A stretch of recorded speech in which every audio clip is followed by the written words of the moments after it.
واحد النهار البوليس ديال مدينه الدار البيضاء تعلموا بالجثه ديال واحد المراه مقتوله ومحيد ليها الراس ديالها. هاد المراه كان الزوج ديالها دار بها بحث لفائده العائله يومين قبل ما تلقى جثه مقتوله. راجلها كيقول مشات للخدمه وما رجعتش، وصحاباتها كيقولوا سالت الخدمه ومشات للدار. فشنو هي القصه ديال هاد المراه هادي؟ واش فعلا الراجل ديالها عنده شي علاقه بالقتل ديالها، او انه كاين طرف ثالث اللي البحث ديال الشرطه غادي يوصل ليه؟ هادشي هو اللي غتشوفوا معنا في القصه ديالنا ديال اليوم. وكما العاده ما تنساوش ديروا جيم وتضغطوا على زر الجرس باش يوصلكم ديما الجديد. القصه ديالنا كتبدا مع واحد الشاب الاسم ديالو عبد العالي، عنده 38 سنه. عبد العالي شاب كينتمي للطبقه المتوسطه، والديه عايشين في وحده من الدور الصفيح اللي كانوا في مدينه الدار البيضاء، والخدمه ديالو كان خدام في واحد الديبو ديال البريك، اي انه داك الديبو كان كيقاد البريك، عنده الماكن ديال البريك وكيعاود يبيعو. الدار ديال عبد العالي فيها عايش فيها هو والام والاب ديالو وخوه الصغير، وعنده اختو كبيره تزوجات بواحد السيد اللي لاباس عليه، والاخت ديالو حتى هي كانت خدامه مزيانه، سهل عليها الله وخدمت في واحد الخدمه مزيانه، ومن بعد تزوجات. البراكه اللي ساكنين فيها عبد العالي ووالديه، الاخت ديالهم ما كانتش راضيه على داك الوضع اللي ساكنين فيه، لهذا قررت تشري لهم واحد الابارتمان في السكن الاقتصادي، وقالت لهم تحولوا لديك الابارتمان وانا راه قاده عليها، حيدوا خرجوا غير من البرارك اللي نتوما ساكنين فيهم. عبد العالي كانت عنده 38 سنه، وكان الدري كيقلب انه يتزوج. قال لوالديه شوفوا نتوما غتمشيو تسكنوا في ديك الابارتمان، انا ما غنمشيش نسكن معكم تما، وصلت واحد العمر 38 سنه اللي ما يمكنش نبقى ديما عايش معكم، ودابا وصلت لوقيته فين انني نتزوج. والديه فرحوا، قالوا لي الله يسهل عليك ولدي، بغيتي تبقى شاد ديك البراكه غنشوفوا مع السيد اللي كاريها لينا، وبقى انت شادها عنده. وفعلا داكشي اللي كان، والديه مشاو لديك البارتمان اللي شرات لهم بنتهم، وهو بقى شاد هذيك البراكه، وجاب لها واحد شويه ديال الفراش. اصلا والديه خلاو ليه واحد شويه ديال الفراش، ما داوش كلشي حيت دابا غيمشيو للبارتمان، داو الاساسيات وخلاو ليه شي حوايج اخرين وشي مواعن. عبد العالي بقى ساكن في هذيك البراكه واحد المده، وبدا كيقلب على شي بنت اللي تزوج بها. فهذاك الصف ديال البرارك فين ساكن عبد العالي كانت واحد البراكه ساكنين فيها شي بنات خدامين في لوزين، وكان حاط عينيه على واحد البنت فيهم سميتها ماريا. ولكن هو كان حشومي، ما عمره ما قدر يهضر معاها، ما عمره ما مشى عندها. ولكن دابا ملي ولات القضيه فيها الزواج، الدري ولا زاعم انه يمشي يهضر معاها، حيت ما غادي يقول لها لا نتصاحبوا انا وياك لا والو، غيقول لها انا راه بغيت نتزوج بك، واش انت قابله؟ في الاول حاول عبد العالي يتقرب من هذيك البنت، ما بغاتش. ولكن واحد النهار زعم ووقف عليها وقال لها، كانت جايه من الخدمه، جرها قال لها بغيت نهضر معاك، انا راه ناوي الحلال، بغيت نتزوج بك. ماريا العمر ديالها 34 سنه، خدامه في واحد لوزين في مدينه الدار البيضاء ديال الحوت، خدامه تما هي والبنات عايشين في براكه، ووالديها على قد الحال عايشين في الدواوير اللي كاينين في النواحي ديال مدينه الدار البيضاء. البنت ملي سمعت الزواج فرحات، قالت على الاقل السيد جاي ناوي الحلال، قال لها ما نتصاحبوا ما نتلاقاو ما والو، نتفاهموا انا وياك، الا تفاهمنا غنجيب والديا ونمشيو عند والديك ونخطبوك. وفعلا داكشي اللي كان، بقى كيجلس هو وياها كيشوفوا الحياه ديالهم كيفاش غادي تكون، واتفقوا على انهم بجوجهم ما فحالهمش، ما غيديروا لا عرس لا والو. اتفقوا انه يديروا واحد الحفله صغيره في الدار في البارتمان ديال عبد العالي او ديال والديه، اللي يجيو والديها ووالديه والعائله الصغيره الخوت وصافي. وقال لهم نديروا لاكت ونمشيو فحالنا. البنت ما كانش عندها مشكل، قالت لي الله يسخر. دازت واحد المده ما كبيرش بزاف، عبد العالي قال لها وريني الدار ديال والديك، راه هاد الحد غادي نجيو نخطبوك. فعلا البنت عجبها الحال، قالتها لوالديها، جاو الدار ديال عبد العالي اللي عندهم الدار، والديها بالفرحات عليهم بنتهم تتزوج، وداروا الخطبه وداروا عفوا لاكت، وتزوجوا ومشاو يعيشوا في البراكه اللي كاينه عند عبد العالي. عبد العالي فرض على ماريا انها تخرج من الخدمه، قال لها شوفي دابا انا وياك مزوجين، انتي ما باقيش غتخدمي. قال لها ما محتاجاش الخدمه، انا اللي غادي نصرف على الدار، البركه انا اللي غنتكلف بالكرا ديالها بالمسائل ديالها كامله.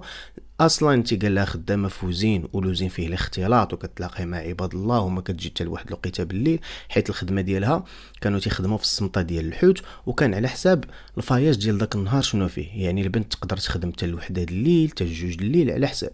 واخا كانوا موفرين لهم ترونسبور، ولكن كانت الخدمه ديالهم صراحه فيها تماره، تقريبا كيبداو من 6 الصباح حتى الامتى غتسالي. بعض الخطرات فعلا كيجيو بكري ل5 4 د العشيه، ولكن اغلبيه الاوقات ما كيجيو حتى لواحد الوقيته بالليل. ماريا بالنسبه لها كانت هذه هي الجنه، كانت كتقول بعدا غادي نرتاح من تماره، حيت دوزات تقريبا واحد 4 سنين وهي خدامه في داك لوزين، دوزات فيه تماره ديال بصح. قالت على الاقل تلاقيت مع راجل اللي غادي يجلسني من الخدمه وغيتكلف بالمصروف ديالي وديال الدار، لهذا قبلات. بداو الحياه ديالهم، بدا الشهر الاول بخير، الشهر الثاني بخير. واحد النهار عبد العالي طاحت عليه واحد البريكه في ديك البلاصه فاش خدام، طاحت عليه واحد البريكه على رجليه، تهرس من رجليه. ملي تهرس من رجليه الباترون ديالو قرر انه يجري عليه. علاش؟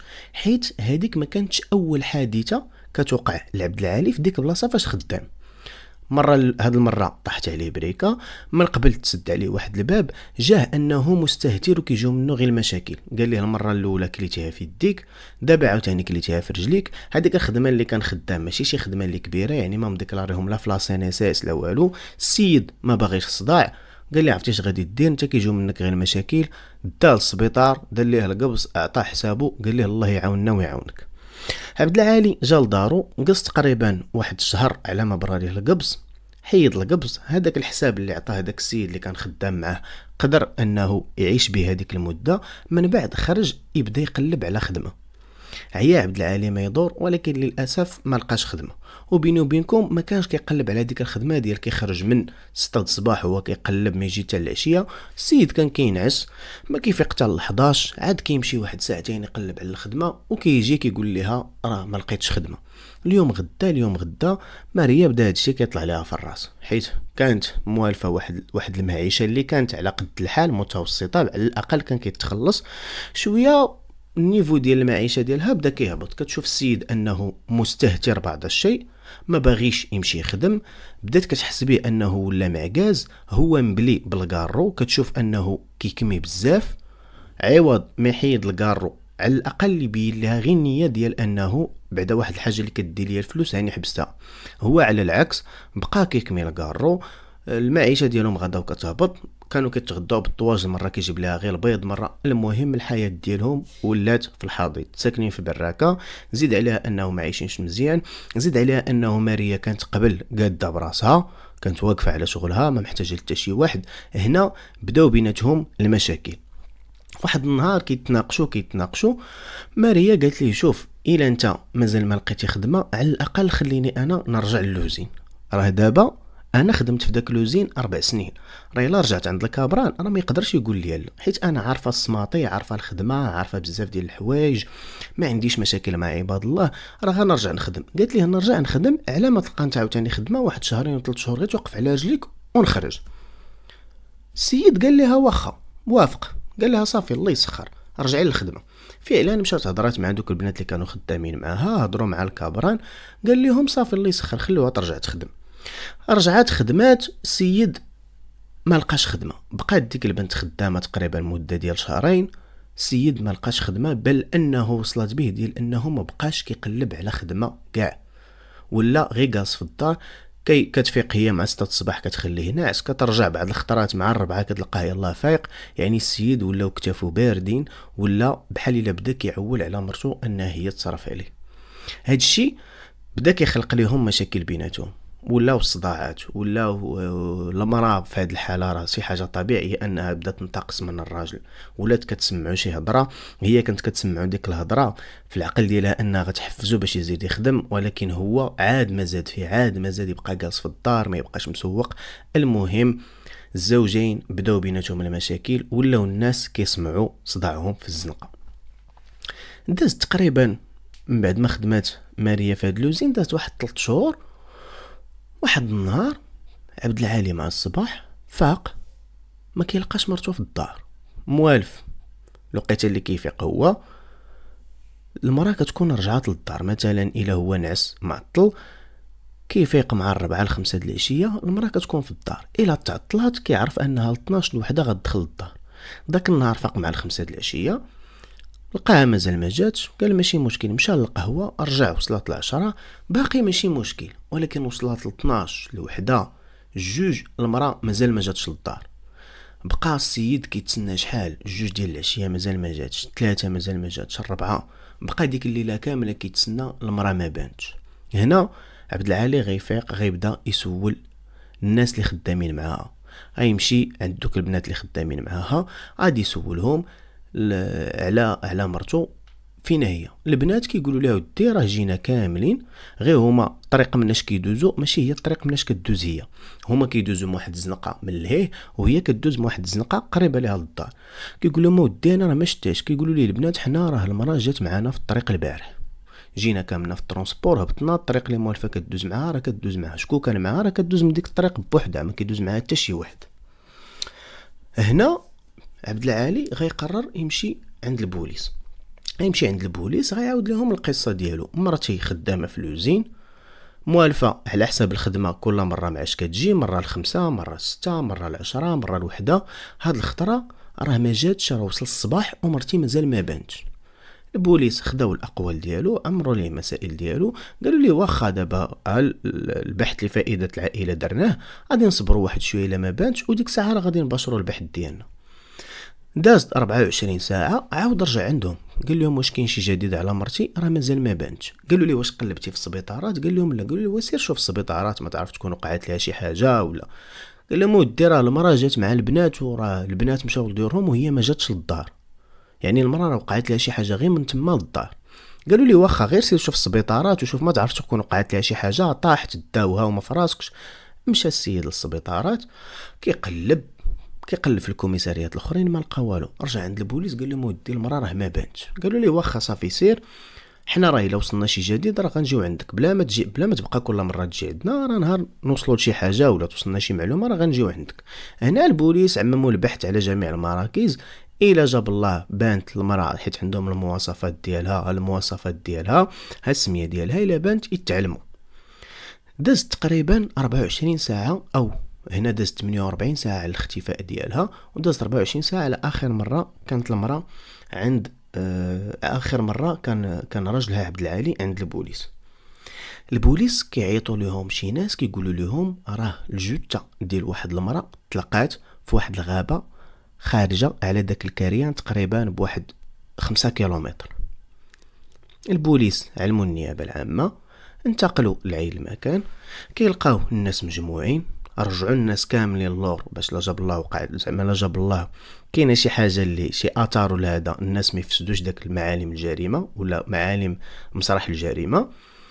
فاش كيجيو كيلقاو واحد الجثه ملفوفه في ميكا، وكيلقاو انه الجثه ديال المراه ولكن الراس ديالها ما كاينش، يعني جثه كامله كاينه والراس ديالها محيد من بلاصتو.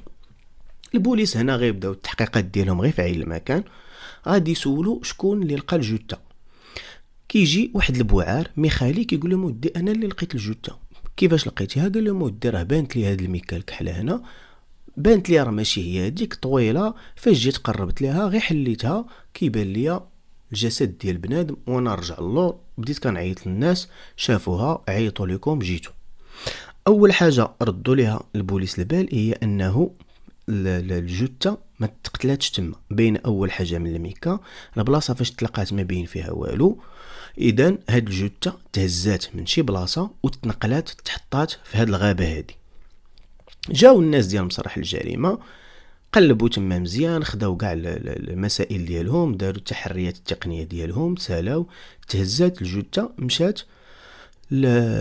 مشات للمشرحه باش يدار ليها التشريح الطبي ويبان سبب الموت، ومن بعد يتخذوا البصمات باش تعرفوا على جثه شكون هي، حيت ما لقاو عندها حتى شي هويه اللي تثبت شكون هي هاد السيده.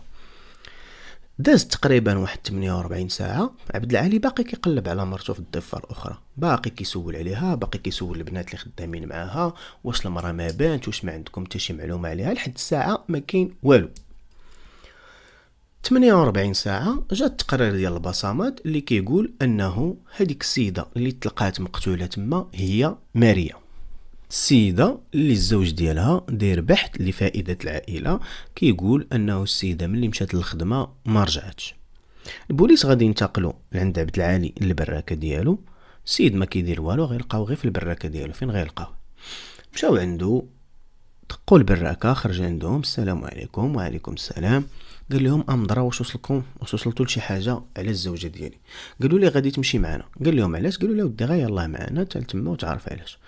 داوه انتقلوا معاه للمشرحه او المستودع ديال الاموات، وراوه الجثه ديال الزوجه ديالو اللي للاسف ما كانش الراس ديالها باش يقول لهم هذه مرتي، ولكن عن طريق الحوايج تعرف عليها انها هي الزوجه ديالو. قال لهم فعلا هاد الحوايج ديال مرتي. هنا بوليس تأكدوا باللي السيدة هي الزوجة ديالو، أولا عن طريق البصمات، وثاني حاجة عن طريق الأقوال ديال الزوج ديالها. بدا كيغوت، بدا كيبكي، الله يحسن عوانو. خلاوه تهدى وبداو كياخدوا الأقوال ديالو. أول حاجة سولوه مرتك شنو كي دايره العلاقة ديالك انت مع الزوجة ديالك؟ حيت في أغلبية الحالات فاش كيكون الزوج هو اللي تقتل أو الزوجة هي اللي تقتلات، ما غاديش نقول المتهم، ولكن اول واحد كيكون فيه الشكوك هو الطرف الاخر. في هذه الحاله واخا هو جا دار بحث لفائده العائله، يقدر يكون داك بحث لفائده العائله فقط للتمويه. بداو معاه كي دايره العلاقه ديالك مع الزوجه ديالك، شحال بعدا وانتم مزوجين؟ لقاوهم يلاه تقريبا واحد 6 شهور ونص باش تزوجوا. كي دايره العلاقه ديالك معاه؟ عاود لهم العلاقه ديالو معاه كي دايره. قال لهم راه فعلا كانوا بيناتنا شويه ديال المشاكل، ولكن ماريا راه بنت الناس، يعني حتى انا فاش شافتني جلست من الخدمه وتهرست في رجلي راه مشات خدمات باش هي تبقى تصرف على الدار على ما انا نلقى خدمه، وراه دابا كنقلب على خدمه. اعطاهم الاقوال ديالو كاملين. اش من وقيته خرجت مرتك للخدمه؟ قال لهم مرتي موالفه كتفيق مع 5 الصباح، 6 ونص كتخرج كتمشي هي والبنات للخدمه. سمانو وقيتها موالفه كترجع؟ قال لهم موالفه كترجع مع الوحده ونص ديال الليل. قالوا لي داك النهار شكون كيجيبها من اللوزين تاع البراك؟ قال لهم ترونسبور، كتجي هي والبنات. البنات ساكنين في شي برارك من الجهه الاخرى، هما كتخليهم يمشيو ديريكت، وهي كتدخل مع الزنقه الاولى، الزنقه الثانيه كتخرج لعندنا. واش سولت عليها البنات؟ قال لهم راه قلت لكم سولت عليها البنات، قالوا لي راه تفارقنا معاها. هنا البوليس جاهم هادشي عجب، كيفاش المراه غير وسط زوج زناقي توفات وما وصلتش للدار؟ ما يمكنش. خداو الاقوال ديالو ومشاو معاه للدار ديالو. دخلوا للدار ديالو، قال له ودي خصنا نقلبوا الدار ديالك. السيد ما كان عنده حتى شي مشكل، قال لهم يلا. دخلوا للدار، براكه صغيره فيها واحد البيت، واحد الكوزينه صغيره، واحد الطواليت، واحد المريح صغير، براكه على قد الحال. دخلوا كيقلبوا الدار كامله، ما لقاو حتى شي حاجه اللي تفيد البحث. حوايجها وحوايجو، دار عاديه ديال جوج الناس يلاه مزوجين على قد الحال. ما لقاو حتى شي حاجه في الدار ديالو. غادي ينتقلوا معاه للبلاصه فاش خدام باش يشوفوا ديك الهضره اللي قال ديال تهرست في رجليه وهذا. واخا عطاهم الاوراق، مشاو فعلا عند السيد اللي كان خدام معاه. واش هاد السيد كان خدام عندك؟ قال لهم وديه واش جريتي عليه؟ قال لهم انا جريت عليه. قال لهم السيد فيه المشاكل بزاف، مستهتر، خدام في واحد الدومين اللي صعيب، ولكن ما مسوقش، مره طيحه عليه بريكه، مره مسدود عليه الباب. انا هاد الشيء ما بقاش خدام ليا. صافي السيد ثبت انه واحد النسبه من داكشي اللي تيقول صحيح. تيقول هو ما عنده حتى شي علاقه بالقتل ديال الزوجه ديالو. الابحاث اللي غادي تثبت هذا الشيء. هنا البوليس ملي خداو الاقوال ديالو غادي يمشيو ياخذوا الاقوال ديال البنات اللي كتجي معاهم من الخدمه. سولوا هاد البنات اللي كتجي معاهم من الخدمه فين ساكنين، وراهم الدار ومشاو مع دوك البنات وجلسوا خداو الاقوال ديالهم. البنات كيقولوا جينا كما العاده من الخدمه بحال اي نهار عادي كما كنجيو ديما. فين تفرقتوا؟ وراوهم البنات الزنقه فين تفارقوا معها. حنا تفارقنا معنا، كتدخل مع الزنقه الاولى كتدور على اليمين، كتدخل مع الزنقه الثانيه كتوصل للدار. شافوا البوليس هذوك جوج زناقي، كاينين واحد 4 د البراك في الزنقه الاولى، تقريبا واحد 5 د البراك في الزنقه الثانيه. الطراجي ديالها من فين فاش تفارقوا حتى البلاصه فين كاينه البراكه ما فيها حتى شي خلا، شي بلاصه اللي خاويه، شي زباله ولا شي حاجه اللي غتدخل فيها اللي نقدروا نقولوا شدها شي واحد ولا تعدى عليها. مع العلم انه من بعد بان انه السيده ما تعرضتش للاغتصاب، وبان انه المرجح انه السبب ديال الوفاه ديالها غتكون ضربه في الراس، حيت الجسد ديالها ما لقاو فيه حتى شي ضربه. الضربه الوحيده اللي ممكن تكون هي انه السيده الضربه اللي ضربات في الراس ديالها. هنا البوليس خداو الاقوال ديال البنات اللي تيقولوا انه السيده تفرقنا معاه. هنا سولوهم شكون هي صاحبتها فيكم اللي بزاف، وراوهم وحده، هذيك وحده جروها بوحدها حيت عندهم حوايج اخرين غيقولوها معاها. جلسوا مع هذيك اللي صاحبتها اللي كتكون معاها ديما، سولوها شنو كتعرفي عليها، شنو هي العلاقه ديالها مع الزوج ديالها. هنا السيده قالت لهم واحد القضيه، قالت لهم راه كانت ديما كتشكى ليا منه، وكانت ديما مناقشه هي وياه، ديما الصداعات عندهم بسبب الخدمه. قالت لهم دابزه هي وياه على انه هو ما بغاش يخرج يخدم، وهي تزوجات به باش يجلسها من الدار. صدق هو اللي جالس في الدار وهي خدامه. ايوا قالت لهم ومؤخرا السيد ولا كيشك فيها.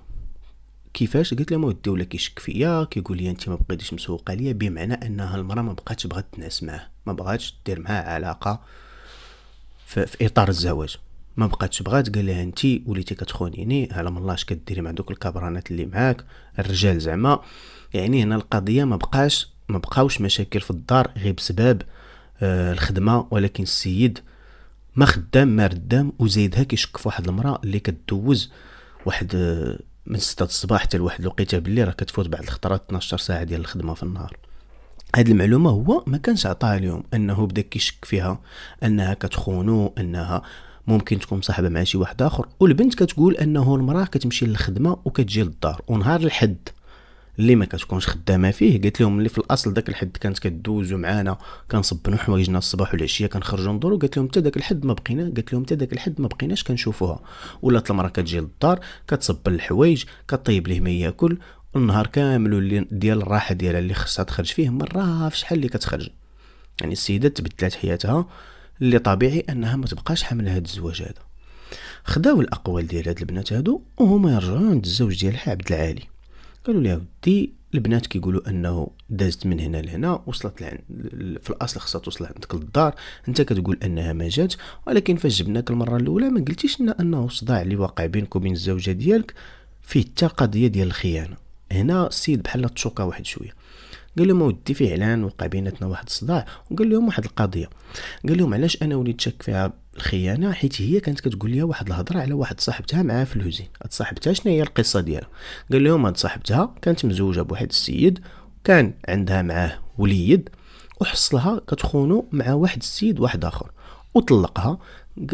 قال لهم وهذيك صاحبتها تزوجات بهذاك اللي كانت كتخون راجلها معاه، وخلات ولدها رجع لعند راجلها بحكم انها تزوجات. قال لهم كتقول لي ومعيشها بخير وعلى خير، السيد لاباس عليه، عنده بارتما ديالو، عنده طوموبيل ديالو، خدام مزيان، عايش هو وياها بخير وعلى خير. قال لهم هاد الهضره اللي كانت كتقول لي بحال الا كتستفزني بها، بحال كتقول لي راه انا في اي لحظه غادي نقدر نخونك. مع العلم انه ماريا كانت واحد البنت اللي زوينه، كانت بنت اللي زوينه، وكانت الفورمه ديالها زوينه، يعني بنت اللي كانت عاطيه اللعين. قال لهم انا هادشي ولا كل مره كتقول لي هاد الهضره ولات كتدخل لي الشك، هادشي علاش كنت كنقول لها انا راه ممكن كتخونيني. قال لهم حاجه اخرى هي انها ما بقاتش كتبغي تنعس معايا في الفراش. هنا البوليس ولاو عندهم دوافع، ولاو عندهم شكوك قويه في اتجاه الزوج ديالها انه هو اللي ممكن يكون قتلها. قضيه فيها السيد ما خدامش، فيها السيد ولا كيهضر على الخيانه الزوجيه، هادو جوج ديال الدوافع قويه انه يقتلها. ولكن لحد الساعه ما كاينه حتى شي حاجه اللي تثبت انه قتلها. كاينه واحد المسافه قصيره بين فين تفارقوا مع البنات وفين وصلت الدار، ولكن واش وصلت للدار ولا لا الله يعلم. هنا البوليس غادي يحاولوا يسولوا الجيران اللي قراب للدار او البراكه فين ساكن عبد العالي. مشاو عند الجيران، واش هاد البنت شفتوها؟ الجيران كيقولوا ودي البنت كتجي في واحد الوقيته معطله بالليل، بعض الخطرات كنسمعوها فاش كتحل الباب ديال البراكه، بعض الخطرات ما كنسمعوهاش. هذاك النهار بالضبط واش سمعتوها؟ الجيران قالوا ودي ما عقلنا صراحه، ما ممكن تكون دخلت وما سمعناهاش، وممكن تكون ما دخلتش كاع. قال لهم عيط على حساب النهار، قالوا لهم على حساب كل نهار هو كاين بعض الخطرات كيردوا ليها البال، وبعض الخطرات راه ما كيسمعوهاش، كتدخل دارها بالليل وما كيسمعوهاش. وهذا جا البوليس شي حاجه طبيعيه، ما يمكنش انت ديما تبقى رد البال مع الجار ديالك واش دخل دارو ولا لا. البوليس عن طريق الجيران ما خداو والو، سولوهم كي دايره العلاقه ديال الزوج والزوجه ديالو. واحد الجاره كاينه علم ديالهم قالت ودي انهم كيدابزوا بزاف صراحه، كنسمعهم ديما كيتغاوتوا، ديما هي وياه مغاوتين. قالوا ليهم واش كيضربها؟ قالت لهم ودي المراه لا انا ما عمرني سمعتو ضربها، الغوات هي كتغوت هو كيغوت، مره يخرج يضرب بالباب، قالت لهم ولكن زعما شي مره نسمعها هي كتغوت وهو كيضربها. قالت لهم ما عمر هاد القضيه ما كانت صراحه، قال صداع كاين ولكن الضرب والعصا ما كاينش. البوليس لحد الساعه خداو الاقوال ديال الجيران، خداو الاقوال ديال البنات، خداو الاقوال ديال السيد، ما عندهم حتى شي معلومه اخرى ما عندهم حتى شي دليل او حتى شي خيط اللي يتبعوه باش يعرفوا شكون هو المجرم، مع العلم انه الشكوك كاملين كيقولوا انه راجلها هو اللي قتلها. لحد الساعه ما عرفتوش بانت لكم شي حاجه ولا لا. الا عرفتوا او شكيتوا في شكون غيكون قتل ماريا كتبوا لي في التعليقات. البوليس غتخصهم واحد لابيست اخرى اللي هما الوالدين ديال ماريا. غادي تعرفوا على الوالدين ديال ماريا فين ساكنين، غادي ينتقلوا عندهم. الام لقاوها في واحد الحاله يرثى لها، باش بنتك تلقى راسها مقطوع والراس لحد الساعه مازال كاع ما بان فين كاين مشكله. الوالدين ديال ماريا تيقولوا انه البنت ديالهم في المده ديال 6 شهور او 6 شهور ونص اللي تزوجات بعبد العالي جات عندهم 2 مرات. المره الاولى كانت بخير وعلى خير، هذه الام ديالها اللي كتهضر. المره الاولى قالت لهم كانت العلاقه ديالهم مزيانه، كانت بخير وعلى خير. قالت لهم والمره الثانيه فاش رجعات، فاش ما بقاش خدام، قالت لهم بدات كتشكى ليا منه انه ما بقاش بغى يخدم. يعني نفس المعلومات اللي قالوا البنات اللي حتى هو واحد الوقيته اكدهم هما اللي كاينين عند الام لحد الساعه. هادو هما المعلومات اللي كاينين عندهم. البوليس حاولوا يشوفوا دوك الجيران اللي ساكنين في هذيك الطريق اللي دازت منها ماريا، شكون هما هاد الناس. اشنو كانوا كيقلبوا؟ كانوا كيشوفوا ياك ما كاين شي مسخوط الوالدين تما، ياك ما كاين شي واحد اللي عنده شي سوابق، ياك ما شي واحد حاول يجريسيها وملي ما لقى عندها والو ولا تزيدت معاه ضربها. ما لقاو والو، لقاو دوك الناس ناس عاديين، ناس طبيعيين، عندهم شي ولاد صغار. الدراري اصلا اللي لقاو كبار تما ما عندهم لا مشاكل لا والو. حاولوا يسولوا الجيران اللي في الاصل كدوز حداهم من حدا الدار، واش شفتوا شي حاجه، واش البنت دازت حداكم. تما كنهضروا على الوحده ونص 2 ديال الليل، وكنهضروا على الوقيته ديال البرد تقريبا شهر 2. السيده ما بانت حتى شي واحد ما عطى حتى شي معلومه على هاد السيده هادي اشنو وقع لها. في الدار ديال عبد العالي ما لقاو لا اداه الجريمه لا والو. هنا البحث ولا معقد على البوليس، لحد الساعه ما لقاو والو. يعني واحد الوقيته جابوا كاع الناس اللي ممكن يسولوهم والبحث عندهم وقف. حيت حتى فاش مشاو للدار ديال عبد العالي حاولوا يقلبوا ياك ما قتلها في الدار، ياك ما كاين شي موس. حاولوا يقلبوا حوايج ياك ما يكون شي حوايج فيهم الدم، ياك ما يلقاو الدم في شي حيط. ما لقاو حتى شي حاجه من هاد الشيء كامل. هنا فعلا البحث وقف عند البوليس، ما عندهم حتى شي حاجه ما يزيدوا. داز تقريبا 2 شهرين على الوقيته فاش تلقات الجثه ديال ماريا. البوليس مازال ما وصلوا لوالو. وفي هذه المده ديال 2 شهرين عبد العالي كل مره كل 6 ايام 7 ايام كيجي عند البوليس امضرا واش لقيتو اللي قتل مرتي. بكثرت ما بقى كيجي عند البوليس تزاد الشكوك ديالهم في هذا الراجل هذا، ولكن ما عندهم حتى شي دليل ضده باش يشدوه. واحد الصباح حتى كيجي واحد الراجل كيدخل الكوميساريه كيقول لهم ودي انا بغيت نشوف الشاف ديال لابيجي. شكون انت؟ قال لهم ودي انا عارف على واحد الجريمه وقعت. شمن الجريمه؟ قال لهم الجريمه ديال ديك المراه اللي تقتلات اللي لقيتهم مقتوله تما، انا راه عارف شكون اللي دارها وعارف عليها كلشي، عافاكم. بغيت نشوف الشاف ديال لابيجي. دخلوا عند الشاف ديال لابيجي، جلس، السلام عليكم. وعليكم السلام، اش واقع؟ قال له ودي انا واحد السيد اخر اللي صفيناه لهذيك السيده. كيف صفيتو عليها؟ قال لهم انا ما صفيتهاش لها، هو اللي صفاها لها، انا غير عاونته تخرج الجثه. شكون انت؟ قال لهم انا صاحب الزوج ديالها. قال لهم هو قديم ساكن في هذاك الدرب وانا ساكن في الدرب اللي وراهم، وحنا كنا 10 مده هذه. قال لهم كنعرفهم اللي باقين والديه ساكنين في ديك البلاصه، يعني سنين وحنا صحاب، ملي كنا صغار شويه وحنا صحاب وبقينا 10. قال لهم هو كان خدام في هذاك ديال البريك. قال لهم قبل كان خدام في واحد لوزين، المهم كل مره كيخدم في بلاصه. قال لهم وانا عندي واحد الكارو كنمشي كنترزق به على الله.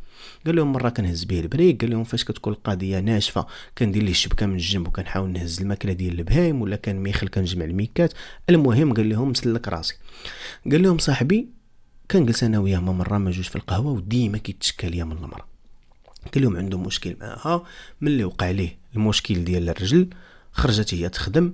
قال لهم ملي خرجت تخدم ولات كتنقر عليه، ولات ماشي غير كتنقر عليه، ولات كتدلو. ولكن كيقول واحد القضيه على انه حتى هو ما كيحشمش. سيد مبلي قال لهم ولا بغاها هي تصرف على الدار وتصرف حتى على البليه ديالو. وقت ما جات اري لي 20 درهم، اري لي 50 درهم باش نشري الكارو. قال لهم مرتو طلع لها هادشي في راسها ولات كدلو، يا عيبه الرجال كتسبو. يعني المراه عيات ما دير معها، حاولت تحفزو بكاع الطرق باش ينوض يخدم. ملي مشات هي تخدم كتشوف السيد يلاه ما زاد فيه، يلاه ما ولا جالس في الدار وما بغى يدير حتى شي حاجه. قال لهم هنا فين بداو المشاكل ديالو هو وياها، مره تسبو مره هادي مره هادي. قال لهم واحد الوقيته ولا كيقول لي انه شك فيها انها كتخونو. قال لهم عاود لهم القصه ديال ديك السيده صاحبتها اللي معها فلوس اللي هي كتعاودها ليه وكتقول ليه والله يا امك الا غير اللي يدير كما دارت صاحبتي، اللي يمشي يشوف شي واحد لاباس عليه ويخليك هنا بحال الكلب.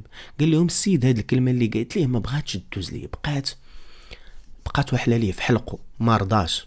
هو اصلا كتافو باردين، ما رضيش حتى بالخدمه، ماشي غير ما غاديش يرضى. قال لهم واحد النهار بالليل حتى كنسمع الدقان عندي في الباب. قال لهم عجوه ديك الجوج د الليل حليت الباب. قال لهم كنلقى السيد وجهه صفر كيقول لي انا درت مصيبه خصك تعاوني. هاد صاحبو هذا ما مزوج ما والو، شاد واحد البراكه وساكن فيها بوحدو. اش درتي؟ قال لي راه صفيتها عليها وخصك تعاوني يا صاحبي، راه ما لقيتش كيفاش ندير. قال لهم انا هو صاحبي عشيري ما قدرتش نفوتو. قال لهم فاش مشيت معاه للدار لقيت السيده طايحه في الارض مضروبه في الراس ديالها. قال لهم كانت عنده واحد المطرقه ضربها في راسها وهو يحط هكا الدنيا. قال لهم لقيتها كلها دم من تما فاش طاحت. قال لهم ديك الدصيصه عامره بالدم. اش غنديروا اش ما غنديروا؟ قال لهم قلت له ودي خصنا نشوفوا كيفاش نخرجوها من هنا، خصنا شي طريقه كيفاش نخرجوا هاد السيده هادي من هنا، حيت راه ما يمكنش تبقى عندك حتى تعطي الريحه. قال لهم قال لي ندفنها في الدار. قلت له ودي راه ما عندك كي دير تدفنها في الدار راه غتفرش، راه غير غتبدا تحفر الناس غيسمعوا. اش غنديروا اش ما غنديروا؟ قال له ودي انا غادي نمشي نجيب الكارو انت لويها في شي ميكا. قال لهم كانت عنده واحد الميكا دايرها في السقف كحله. قال لهم قلت ليه لويها فيها وانا غنجيب الكارو وحتى شي واحد ما غيشوفنا. انا اصلا مولف كندوز بالكارو. قال لهم بالليل فاش كان ميخل كندوز موسط الزناقي، الناس موالفين كيسمعوا الكارو. قال لهم فعلا داكشي اللي وقع. قال لهم فاش مشيت جبت الكارو وجيت لقيتو قطع الراس ديالها من بلاصتو. قال لي علاش؟ قال لي باش اللي لقاها ما يتعرفش عليها، باش عرفوا حمار ما عرفش انه البوليس غير من طريق البصمات يقدروا يعرفوها. قال لهم لقيتو دار داكشي اللي دار، هزيناها. قال لهم الراس ديالها داروا في واحد الميكا وهزينا الجسد ديالها درناه في واحد الميكا اخرى حطيناها في الكارو وخرجنا بالليل حتى شي واحد ما شافنا.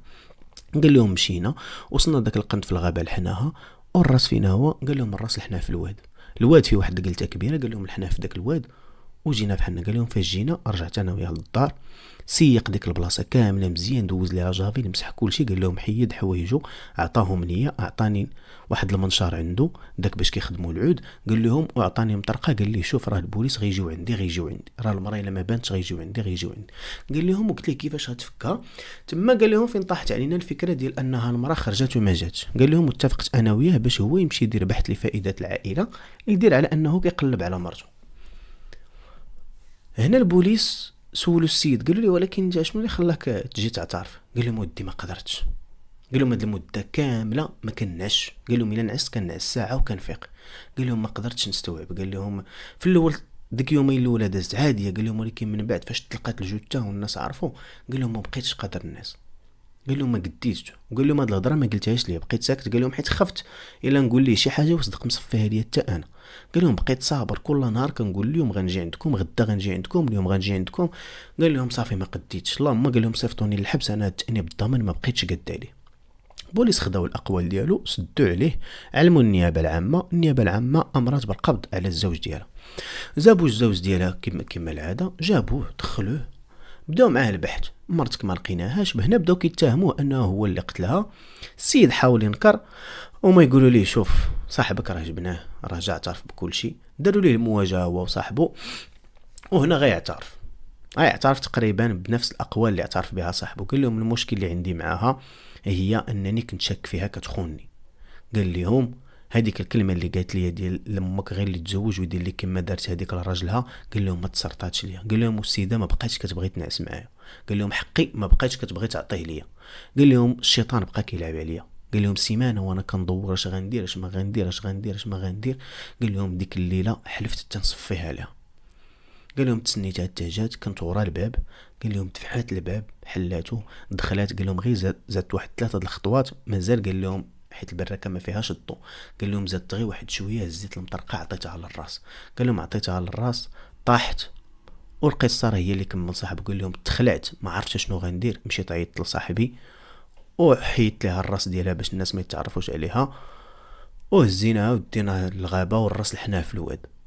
قالوا ليه يلا ورينا الراس فين تلاح. فعلا داوهم بجوج، وراهم واحد القلته في الواد. لحسن الحظ انه داك الواد ما كانش المجاري فيه، كانت غير ديك القلته اللي باقيه. جاو الناس ديال الوقايه المدنيه اللي خدموا تقريبا واحد 2 ساعة تما تلقاو الراس ديالها في الميكا. جابوا الراس، تعرفوا على انه فعلا الراس هو ديال الزوجه ديالو ماريا، وخداو الاقوال ديالهم بجوج. داروا اعاده تمثيل الجريمه، مثلوا الجريمه كما داروها. شدوا الزوج داروا ليه محضر ديالو، والاخر داروا ليه محضر ديالو، وقدموهم بجوج للعداله. الملف ديالهم راج تقريبا واحد 6 شهور في المحكمه، ومن بعد تم الحكم تم نطق الحكم عليهم. الزوج تحكم بالاعدام حيت عنده القتل العمد مع سبق الاصرار والترصد، وعنده تشويه الجثه واخفاء معالم الجريمه. وصاحبه حكموا عليه ب 15 سنه حيت عنده المساعده. هنا مشاهدينا الكرام كنوصلوا لنهايه القصه ديالنا ديال اليوم، والى قصه قادمه ان شاء الله.